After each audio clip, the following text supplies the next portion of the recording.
My name is Ian Swordy. I'm a stone carver and a writer. You know, it's so rare that we all get together like this. And so on this occasion, I'm hoping to try and say something big. So I'm going to give a lot of information, but I'm going to have to ask you to trust me a little bit in this. Don't worry if along the way something I say doesn't quite hit. I'm hoping that in the sweep, in the shape of the sweep of all of this information, you're going to get a sense of really what I'm trying to say here. I'm going to ask you all to use your imaginations, and in doing so, it puts us a little out of step with the dominant ideological paradigm of our age, philosophical materialism. That's another lecture, but I'm going to address that a little bit here. When Jess asked me to give this talk, the first question that came to my mind is, what can marble teach us? What can marble teach us today? Specifically today in an age of war, in an age of AI art and robotic arms carving 99% of the stone carvings that we're seeing in the world. What can marble continue to say to us? I spend a lot of time in my studio with my head buried in a stone, and I've been struggling with a figure for the last 3 months. People always ask me, do the sculptures talk to you? And the answer is yes, they do. These last 3 months, as I've been struggling with this stone, this sculpture keeps saying to me, Ian, the stone does not lie. The stone will not lie to you. You will lie to yourself. Any chance we get to recall the fact that it is self-deception that puts us in the most precarious position, I would say is always something to be celebrated. To answer the question of what can marble teach us today, I want to try and make 2 points.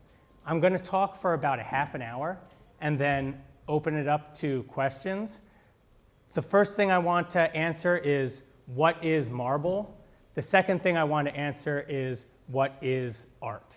So anyone that has known me for a long time, my wife Eleanor and I have been friends for 20 years, knows that it can be a little difficult to talk to me about anything, because if you ask me a question, I always want to go all the way back to the Big Bang to answer it.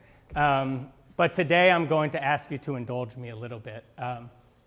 So the question of what is marble? The first thing I want everyone to know about what marble is that it is a biological product. It is made by life and for the sustaining and the perpetuating of life. We're going to start at the Big Bang. 13.8 billion years ago, all the material of the world was in an impossibly small condensed point, and for reasons we are not sure why, exploded out. All of the material world that we experience burst forth into existence in this moment. That's everything around us that we can touch and see. That is the elements and the material of all the stone in the world. Material matter follows the laws of physics and chemistry perfectly obediently. I searched for a slide of the Big Bang, and I didn't design this, but the fact that I said, show me what happened in the Big Bang, and that it starts with the explosion and ends with this sculpture was just a little bit too perfect. I like this image because what it shows is that early on, everything is really close and smashing together. It's very chattery and clustered, and that as time progresses, things get further apart. The amount of collision slows down, and it gives matter and those places where it coheres together time to evolve through their processes. 4.7 billion years ago, this is what is known as proto-Earth. what we can see in this image is that it was a place in which life could not exist. It could not be sustained. It was a molten spinning ball, and the atmosphere was very acrid. There was no marble here. There was no life here. There was just a lot of minerals, hot, spinning, molten sphere. 4.6 billion years ago, this happened. If you were to search when did the Earth form, they say 4.6 billion years ago. That spinning molten ball was hit by another protoplanet that is called Theia, and it is thought that Theia came from way out in a cold, distant part of the galaxy, and that it was covered in ice. This is important because our planet Earth has an incredible amount of water. This is crucial for the formation of marble and crucial for the formation of life. Theia smashes into proto-Earth, and out of the material which flies out forms our moon, and it takes about 1 billion years for this big dusty mess that was this collision to recongeal. You will hear often in your life that your body is mostly made out of water. The truth is that your body is mostly made out of water and stone. The calcium that is your bones and your teeth is the same calcium that makes up the meat of marble, and it was pulled from the earth in the same exact process. We are mostly water and stone. 3.5 billion years ago, this is what the earth looked like. Things had calmed down enough. The surface of the earth begins to be covered in life. It's single-cell organisms, it's microbes. We see clouds up here.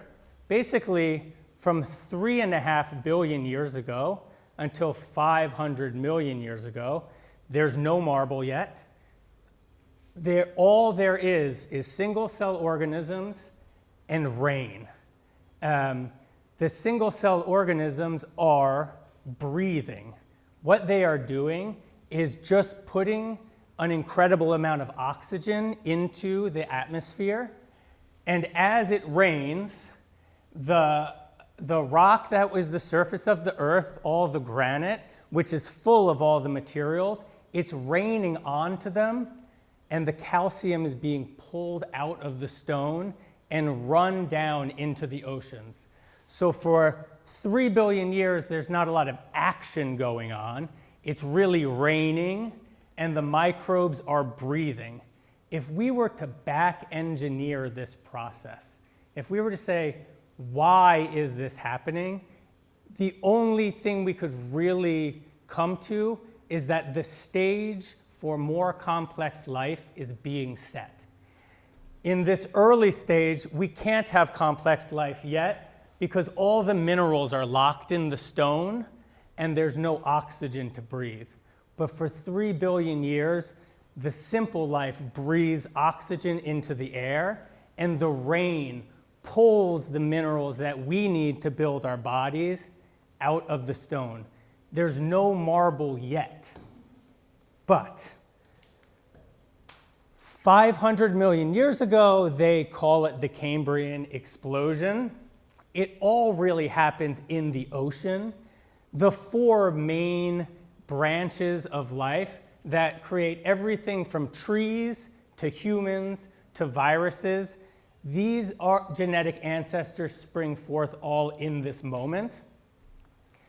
All of these creatures, every living creature on Earth with a body requires calcium. It's what we use to build our bodies.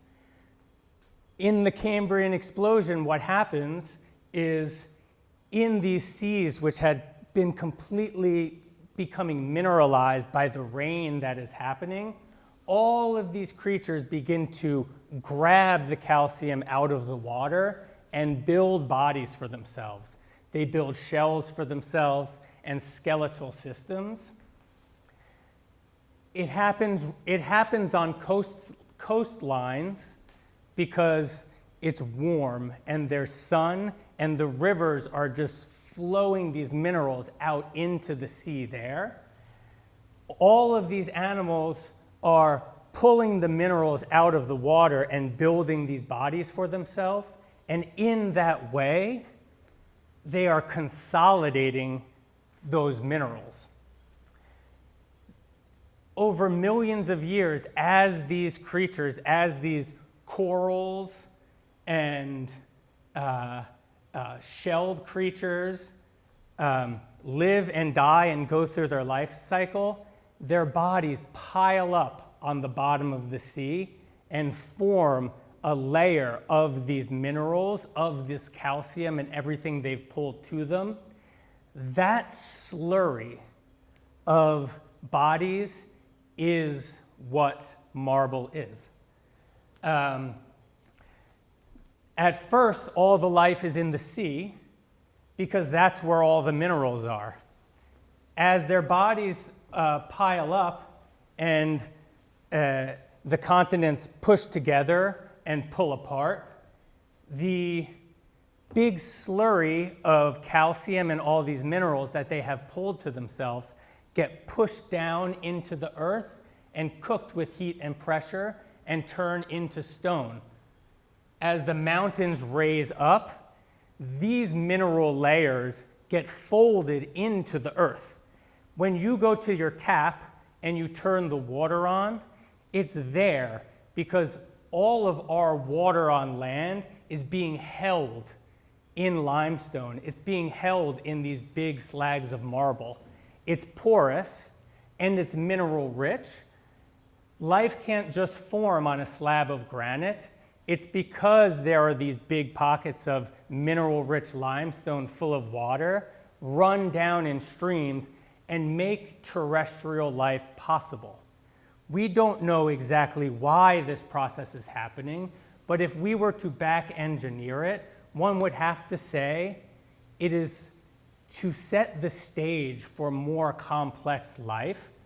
The first life is breathing the air into the atmosphere.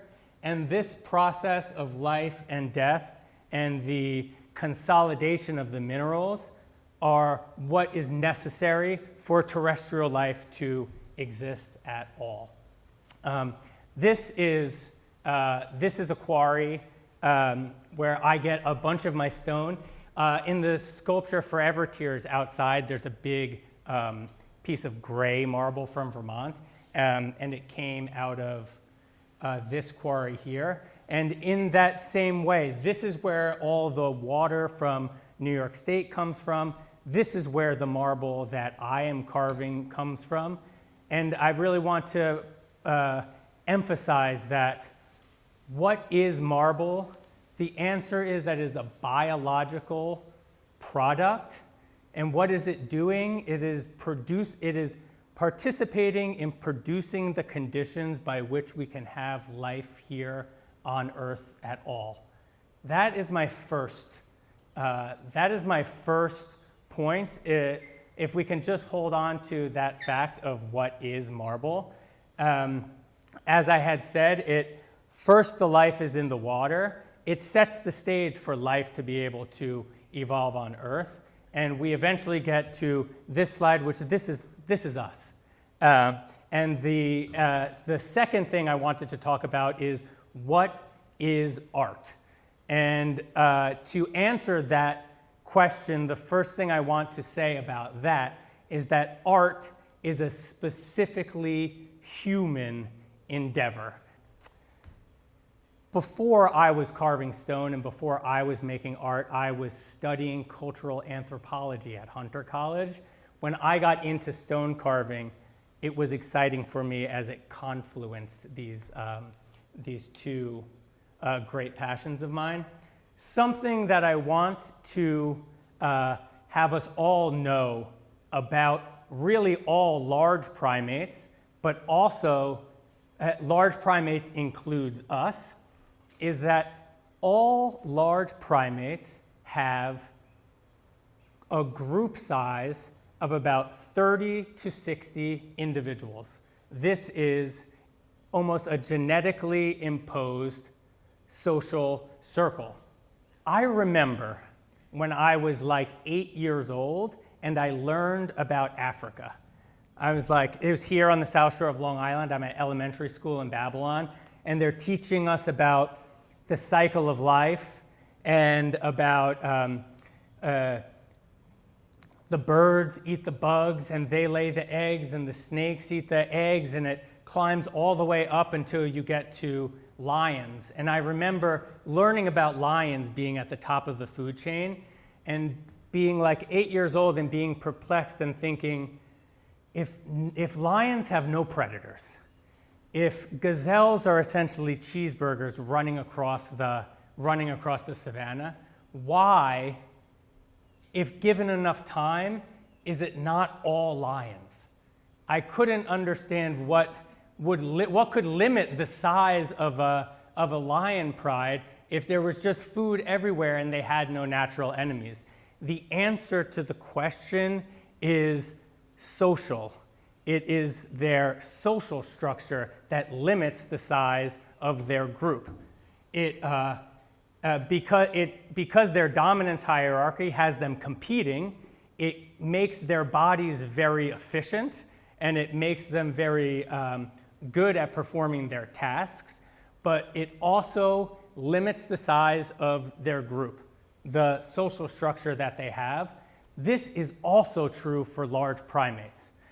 All large primates on Earth, chimpanzees, bonobos, orangutan, gorilla, all large primates which have ever been, Neanderthals, Homo erectus, their group size is between 30 and 60 individuals.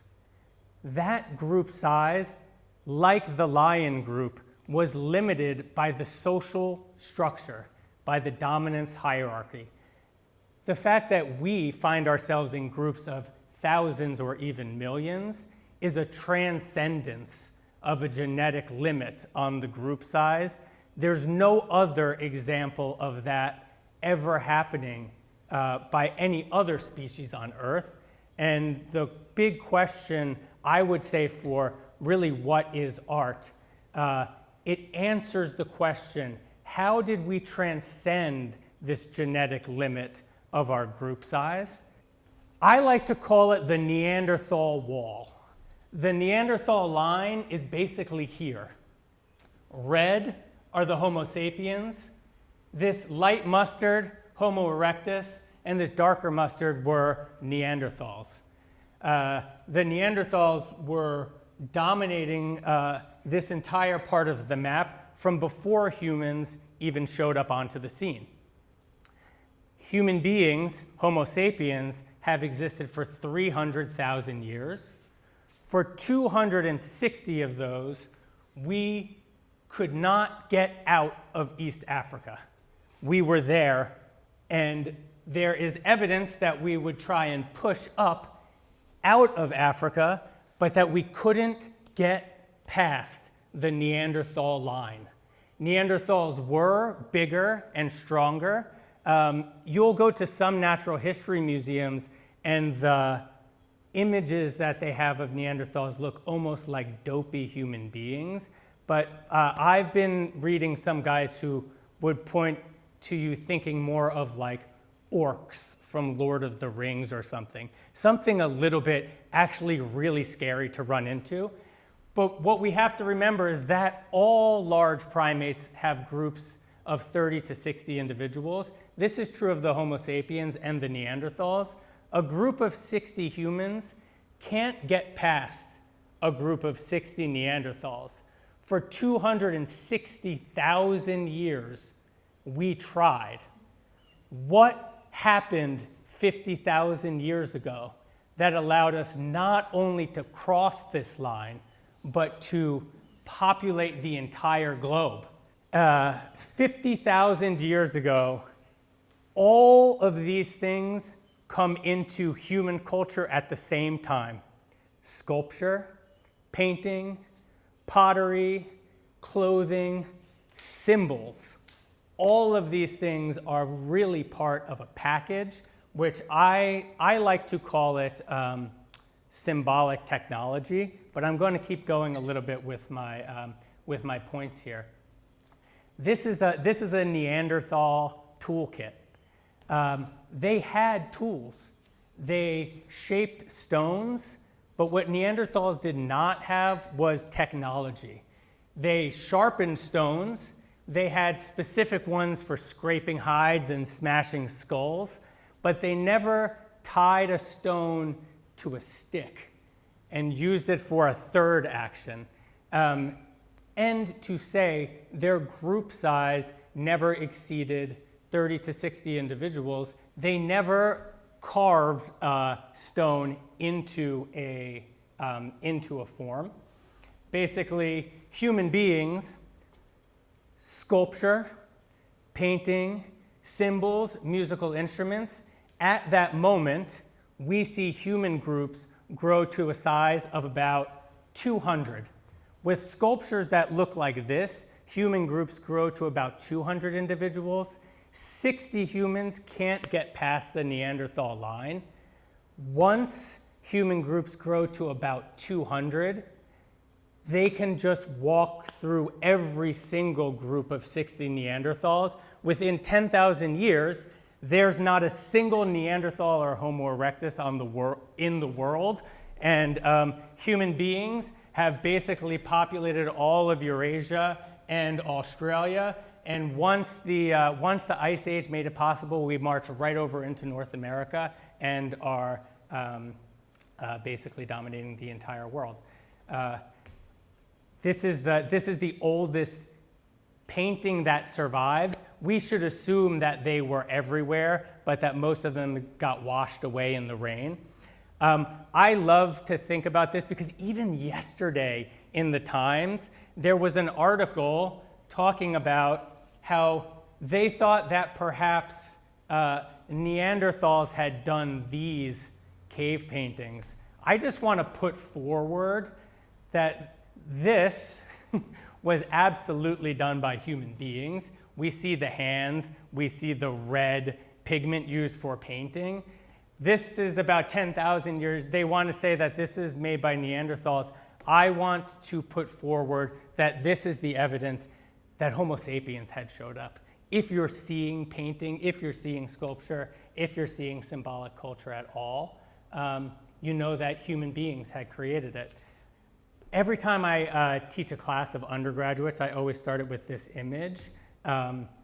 This stone is about 2 million years old, but it's just one of the oldest stones that we know that a human creature had used as a tool. Because of the repetitive markings on it, we know that like a chimpanzee might want to open up a nut, they'll pick up a stone, they'll smash it, they'll get excited about the coconut, they'll throw the stone aside and go in for that. This shows that it had been repeatedly used. We are interested in this stone not because of the formal innovations that have happened to this, but because of what this stone tells us about what has happened to the inner life of the individual that has used it. Because they're thinking about tomorrow, they're thinking about what they're going to want to be doing with it next week. It is a type of tool, and I would also say as we encounter these objects, we should think about them not only as an interesting formal development or a way of understanding, trying to say, consider what interesting myths these people had been coming up with, but we should think about them as tools which are used in the process of opening up our group size. I had said to you guys, I brought some notes because just all of these dates, I can't remember all of the dates. However, I love this sculpture because I think it is the ancestor of my double figure outside. This is actually the first and oldest sculpture of a group, and it's thought to be these two copulating individuals. But it is found. It was found essentially in Jerusalem, and it's about 11,000 years old. And when this was formed, the groups that were living in that area were about 200 individuals. That, again, was about how big the groups could grow with the technology of these original figures and paintings and the symbolic technology that had been invented. Every time in human culture that we're able to expand the size of our group, there is an evolution in the form and the content of the sculptures that are being made. I want to argue that these sculptures not only document the process of this symbolic evolution and this growing group size, but they participate. They are necessary tools that are used to spread this symbolic technology and expand our groups. This is 11,000 years ago. Groups are about 200 individuals. Urfa man. This was found basically in what is like Turkey now. This is the first example of human beings attempting to make a human figure at scale. Before 10,000 years ago, all of our ancestors were nomadic. You're not going to invest all the time into making an object that you're not going to be able to carry with you, particularly if you're infusing it with all of this meaning. Urfa man erupts in the first permanent settlements of human beings. As we begin to make sculptures at this scale, the evidence of the first cities that we have, of the first large markets, the first permanent buildings that were built were temples, and at the center of the temples were carved stone sculptures. I like to think that how the technology works is all these different groups must be coming together to this market. As you're walking into the market, you go into the temple and you say to the sculpture, God, these people are going to drive me nuts. Please help me to be patient and calm and not let violence erupt, because that just ruins the whole thing for us. Urfa man, cities of about 11,000 people. The sculptures look like this. These sculptures come from a city called Uruk. It basically there in the Levant as well. We see here obviously some formal advancements in their representation of the human beings. You also see them in this sort of pose. I think that they're also praying for patience, because it is what is required for a large population of human beings. The culture that produced these sculptures about 5,000 years ago, their cities reached populations of 50,000 people. This is a 4th dynasty Egyptian stone carving. The style that we have come, even through our popular culture, to really understand as like the Egyptian style was formed here in the 4th dynasty. They were able to grow their city populations into over 100,000 individuals. Their symbolic technology was so rich, and when we see this object, what it contains is not only these formal innovations, but we have to understand the collective project of the piece required to invest so much energy in these objects. It's because we love them and they help us to remember how we see ourselves and how we see each other, so that we can keep things peaceful enough to invest in building our culture together. Just because it's everywhere, these Olmec heads, I haven't seen them in person, but I want to go down and check them out. But this is about 1500 BC, and down in South America, their cities were reaching populations of over 20,000 individuals. I'm just pausing right now as it's hitting me, like 10,000 years ago, they could get the population to about 1,000. Within only 5,000 years, they're able to grow them into about 20,000 individuals. This transformation is profound if you think about the scope of time that we have been here collectively. Everyone loves this sculpture, including me. It had been buried for 500 years because the culture in which it had arisen from descended into violence, and they wanted to hide their precious things, and it was buried for 500 years. The city, when this sculpture was made, the city of Alexandria had reached over 300,000 people living in relative peace together.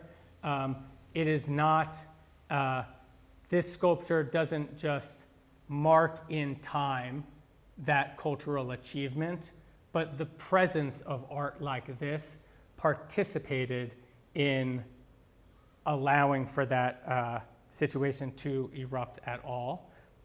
This is a reproduction, and they used a robotic arm to carve it, but I'm trying to lighten up about that. I'm a direct carver, and I'm out there with the hammer and chisel, but in this age that we live in now, most sculptures are being carved by robots. There were fragments of this sculpture that survived the fall of Rome, and they were then scanned by archaeologists, and they recreated this sculpture. But I just want to, the thing to remember or to think about this is the city that created this artwork for the first time on planet Earth reached over 1 million individual human beings living together in relative peace. A species which had a genetic limit of about 30 to 60 individuals, reaching a group size of about 1 million is profoundly impossible. It is because of the presence of, it's the fact that there was enough labor and resources available to create this that it did, and the presence of these objects held that collective peace for us. This is not a new artist. This is an artist new to me. He is an Italian-Brazilian sculptor named Victor, I've never heard it pronounced out loud, Brejeret. This is the monument to the banderias, which I believe is the monument to the flags. It's in Sao Paulo.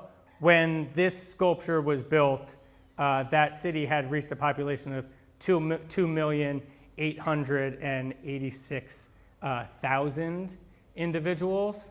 And this, although cast in bronze, stands in front of the United Nations, was a carved sculpture by the artist Barbara Hepworth. At the time they plopped this down in New York City in 1964, New York's population had reached 7.5 million individuals. And that is, although because I live in New York, I know walking the streets we can take this reality for granted, but to have 7 million human beings with a genetic limit of 30 to 60 individuals living in relative peace is something that we should not just pass by lightly on a daily basis. I'm almost at the end, and we'll be open for questions then. Do we know Martin Buber? I love Martin Buber so much. He's one of my philosophical heroes. A German Jewish philosopher. They asked him to be the first president of Israel, and he turned it down. But he wrote this incredible book called I and Thou.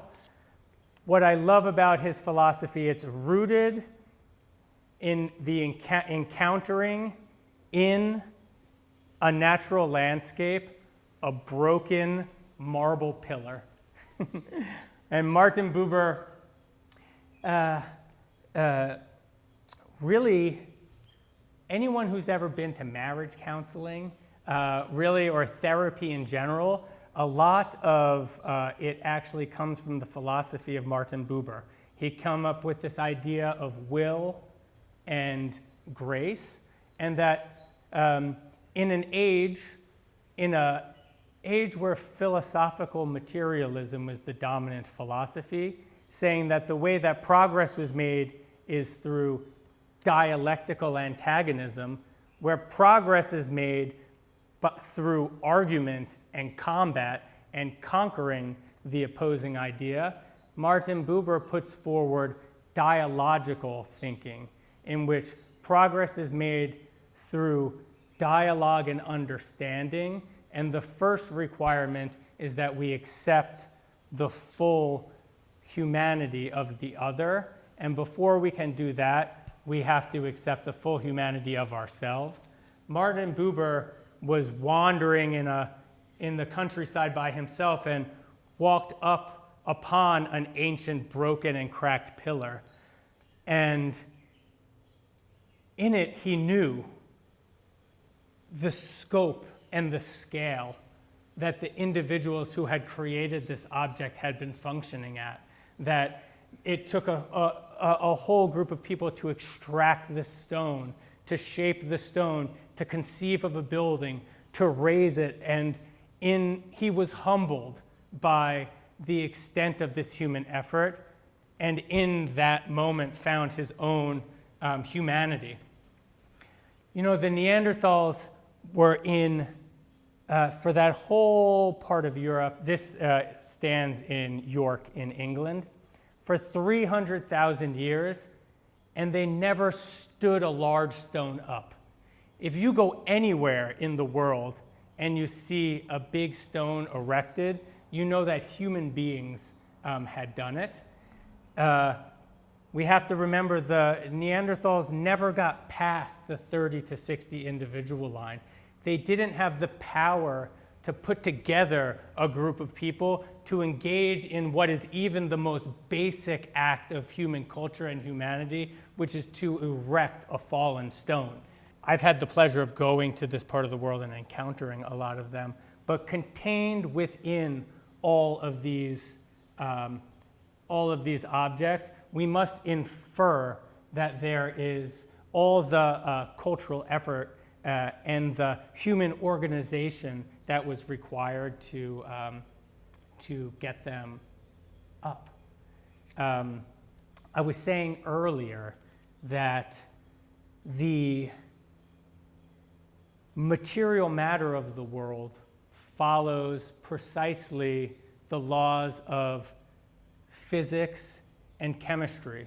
And for this reason, it is predictable to us, and we can imagine and understand how it formed and how it's going to continue to move. Things that are alive have a different factor. Things that are alive have needs. To fulfill these needs, we must infer discernment. The life that are building these bodies are pulling the minerals that they need from the water. They're discerning one mineral from the other. To have and fulfill needs we should assume discernment. If there is discernment, we can assume consciousness. If there is consciousness, leads to something more than pure obedience to the laws of physics and chemistry. And so as we go around the world in our life, we could find ourselves walking upon a broken piece of marble, something like this. And we now know, because of science and this lecture, that the reality and the presence of consciousness is held within this stone, but it is hidden from us upon our first encounter with it. We might not be able to differentiate it from a piece of granite or any other broken stone. And this is Noguchi with a sculpture from 1969 called Black Sun. And through his shaping of this stone and through his polishing of this stone, he reveals back to us the presence of consciousness in his object. It is his own consciousness that he's putting into the object that then becomes available for us to perceive. And I'm putting this forward as my answer to the second question of what is art. That is the end of my lecture for the moment. I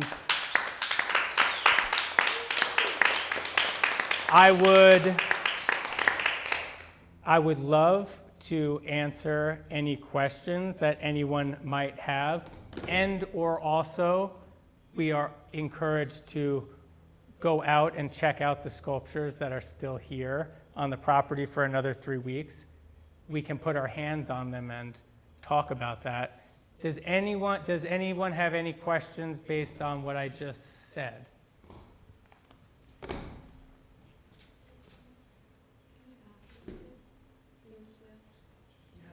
Fascinating. I don't even know where to begin. Thank you so much. It's just a record. I'm so sorry. I loved it. I learned so much. I hope you take this around the country and around the globe, and in schools, high schools, even kindergartens. There's so much out there, but at the same time, what is primordial unnecessary escapes in all the chatter, and this was just a distillation of really important matters. Thank you. And I have really appreciated how you really took us back to the Big Bang. I think that's really well done. And one of my first questions, which I had never thought about, is so the larger the group, the more complex in terms of size, but also in terms of the symbolism. Is that correct? Correct. Yes. So this is how I like to think about it. All large primates, even many animals, have material technology. They have material culture. They have tools, but they do not have technology. This is the difference between what a human world is and an animal world. Even in Neanderthals, they have tools, they have stones that they will shape and use on the world, but they don't have technologies, which are the combination and the building and the accumulation of these tools. So the analogy of the difference between a tool and a technology, there is an analog in symbolism. Animals have symbolic culture. Even basic language, they have a social structure which they adhere to, but they don't have symbolic technology. This is, well, the production of this technology, the sustaining and the maintaining of this technology is what art is. The invention of these symbols, their accompanying myths, as well as the objects that we use to mark ourselves. I think about this is where my imagination, Eleanor and I were talking about imagination last night. This is where my imagination goes. The humans couldn't get past the Neanderthal line for 260,000 years. When the first group of 200 humans comes up to the Neanderthal line, they're playing flutes. Their bodies are painted and adorned. They have all of this clothing. The groups of 30 to 60 individuals, they're kinship groups, and they just recognized who they knew. Everybody else was an outsider. The way we bring a few of these groups together is by marking ourselves with the same symbol. And then now we can extend our in-group to all of those who incorporate those symbols into them. And yes, as the groups grow, the complexity and the depth of these symbolic technologies, just as the difference between a wheel and a computer are the differences between the symbols that can get you a group of 200 and the symbols that can get you a city of 7 million. And you know, when I was younger, I was a radical materialist. And I thought that the best thing that you could do for the world was to break the symbolic order, because I had a naive idea that if you broke the world, out of the ashes, utopia would spontaneously erupt.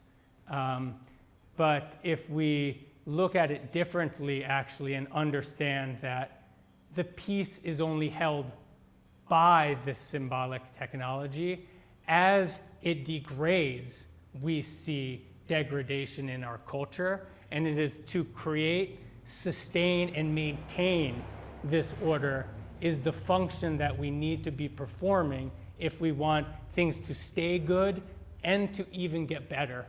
And I think that this, you know, I came up in a radical avant-garde tradition, so we were giving all our effort into breaking all the entire symbolic order down. And that was actually trending across our culture and all the different art forms. And I think if we are hoping for things to get better, we need to be encouraging each other and all creative people to be participating in healing, sustaining, and maintaining this technology.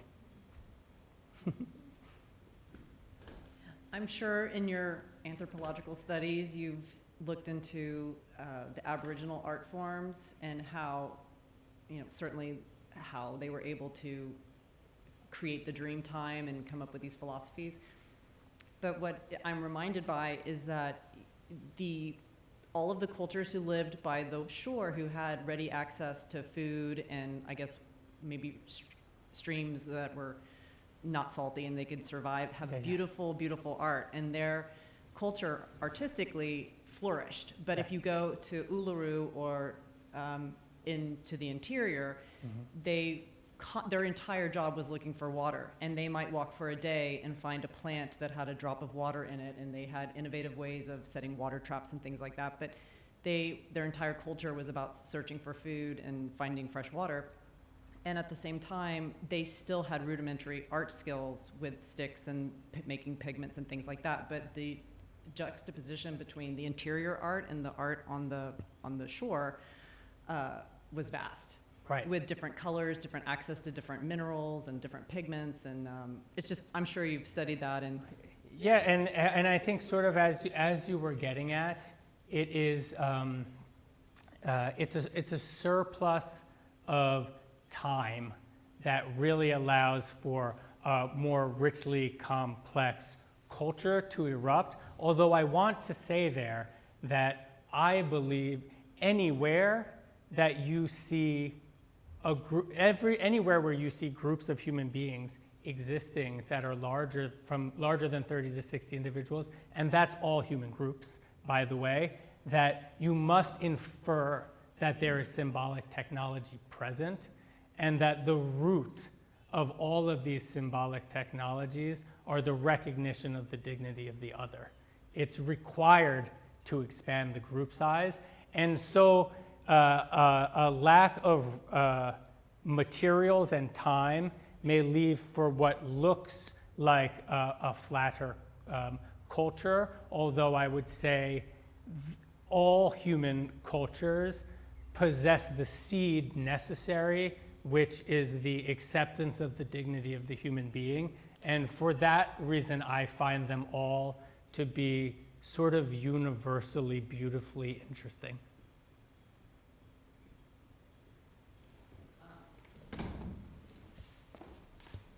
I'm interested in, when you describe what is art, the connection between advances in technology and the hand of the artist. Mm-hmm. So even the artist, whether it's Michelangelo or somebody carving marble, mm-hmm.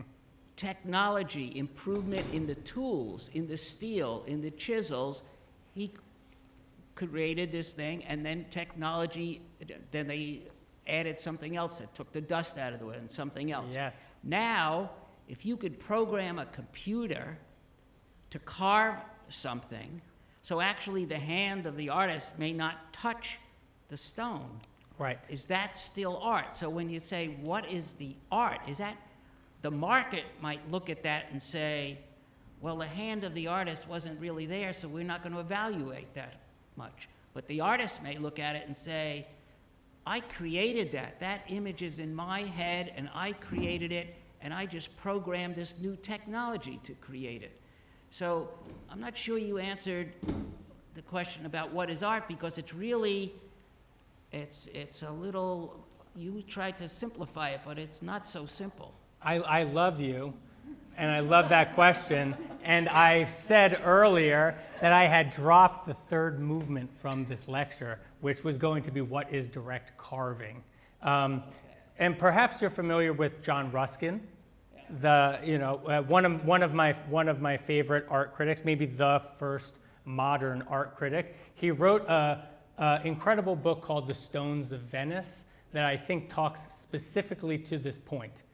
In Ruskin's age, there was they had gone crazy for neoclassical sculpture.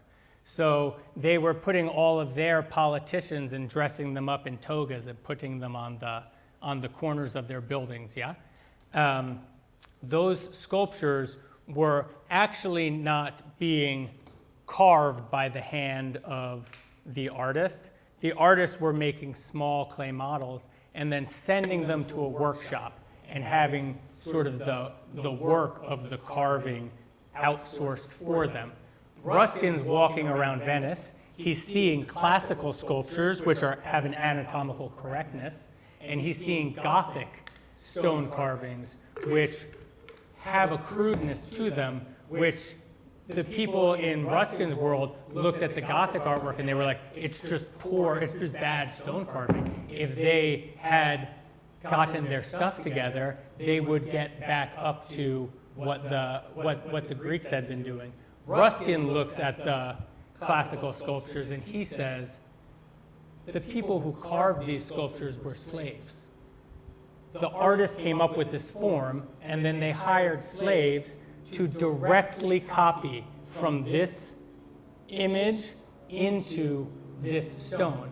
He then looks at the Gothic stone carvings, which, although crude in their anatomy, showed an inner life of the artist. They were just a pure expression. Every gargoyle, every angel had a unique face to it, and because the person who made that was free to express themselves in the stone, even though it didn't have the anatomical correctness of the classical, he said that the Gothic expressed a freer type of culture. I put this forward now in the age where I could just put you in a room and scan you and have a robotic arm print a marble sculpture out of you. I would say it is true that that sculpture would be more anatomically correct, but although the enslavement is that of a technology, that a sculpture which has no expression of the inner life of the artist present in it has the scent of slavery, But as opposed to that of inner freedom. if you say it's art, you're the creator and the artist, then it's art, even if it looks like me. What can I tell you, right? Yes, and I'm, thank you for the question. I'm not interested in passing judgment in general about any works of art. I approach them curiously, and my interest, however, is anthropological in that the artist, people can make claims and call anything art or not, and what the task is not to pass a judgment over whether or not something is or is not art, but if we understand what the function of art is, the question is this art performing for our culture the vital function that art must perform, or is it not? Gigi. Oh, get ready. I'll come back out here and talk to you about this. I have some. Thank you. If I missed this, then my apologies. But No. you said that tools were the initial cause of, I don't know, the development of Neanderthals. And sorry. No, it's all good. I'm loving it. But my question is, do you have a theory on how they came across tools? Thank you for your question, Gigi. Yes. So many animals use tools. Beavers famously will find a stone that they love and they'll carry it with them for their entire life. It'll be their favorite stone. They'll like use it to shape their wood, to open their nuts, and they have a little pocket built in and they'll just hold their stone. They'll carry it around with them all the time. A chimpanzee wants to open something, they'll grab a rock and they will smash it. Even some birds will take a stick and put it into a hole to extract some bugs from this. So tools are ubiquitous almost in the animal kingdom. Neanderthals were more intentional in the shaping of their tools than a chimpanzee will just smash with a rock. A Neanderthal will make a point and then carry it with them and use it again and again. So Neanderthal tools are grouped into the category of almost many mammals will use tools. The real break that comes with humans is technology, which is the combining of tools. You think it's the most simple thing. If you have a sharp stone, they even had sharp sticks, but they put the two of them together. Once you start taking two tools and combining them, you have technology. And once the snowball of technology begins, it just starts to roll. And it took us 260,000 years to get past the Neanderthal line.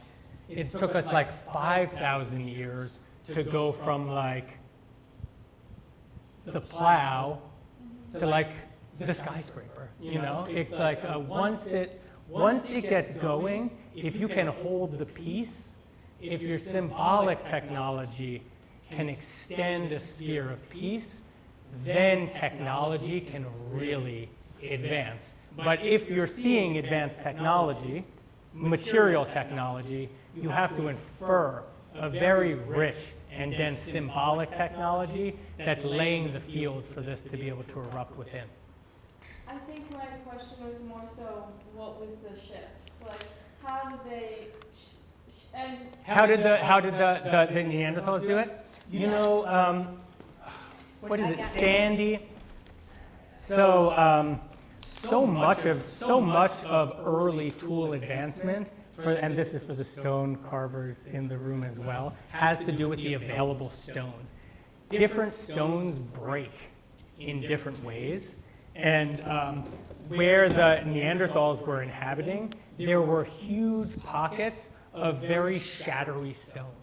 And so where if you just took a piece of granite and smashed it into another rock, you'll get sparks and dust.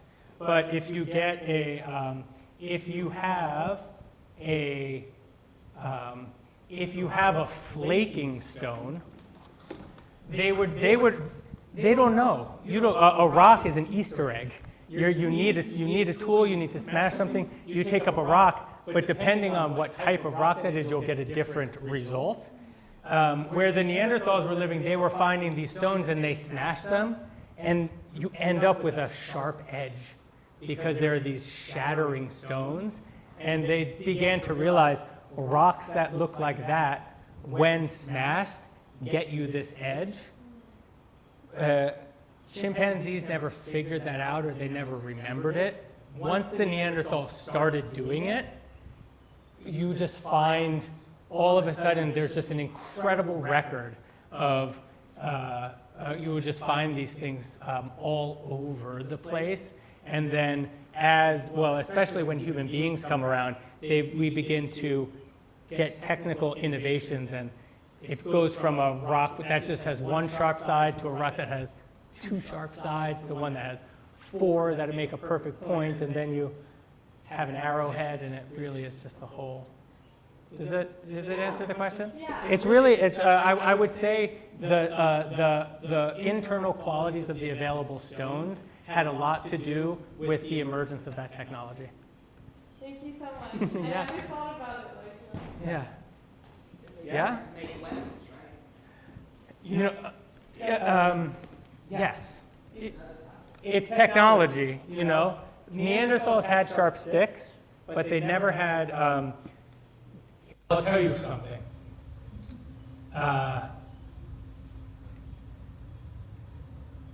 When a stoning happens, you end up with a pile of stones. This is the first pile of stones is the first pyramid. This is symbolic, actually, and very human. Neanderthals didn't have these piles of stones. And so if we're talking about weapons or even warfare, warfare is violence plus symbols. So Neanderthals did not have that. They were constantly fighting, but they didn't have warfare. Warfare is a human thing, and it doesn't really happen. It's violence plus symbolic technology gone dark. I just want to say, it's not a question, but so last September when I met Ian, I went over to a show that he had in Red Hook, and talking with Ian, even just the first 20 minutes of our conversation, kind of opened up his philosophy on not just obviously stone carving, but that was sort of the genesis of the larger conversation. And as someone who's running a nonprofit art space that is focused on accessibility and providing the visual arts for a purpose other than commerce, which has it has sort of closed in on it, I just think it's absolutely beautiful how you've created, I'm such a cheeseball, how you've created a narrative that can really sort of drive home why we do this, why we show this, why we make this, and I super appreciate that. Oh, Jess, I love you. I'm so grateful to be here. I think Duck Creek is like amazing, and if you got the sense of anything from what I said, I literally believe it is vital for to hold culture and society together. It is what makes it possible for all of this to be here. And I think the most valuable thing in life is communication, human communication, and that is a very rich symbolic technology. Language is the technology that we use to be able to understand each other and to be able to see the wholeness of the other, and then ourselves reflected through the other. No, we're so privileged to have had all of these interactions and to have had these sculptures on property in the fall, in the winter, in the spring, and now the summer. It's been amazing. It rules. It rules. It totally rules. Well, thank you, everybody. Thank you for your questions.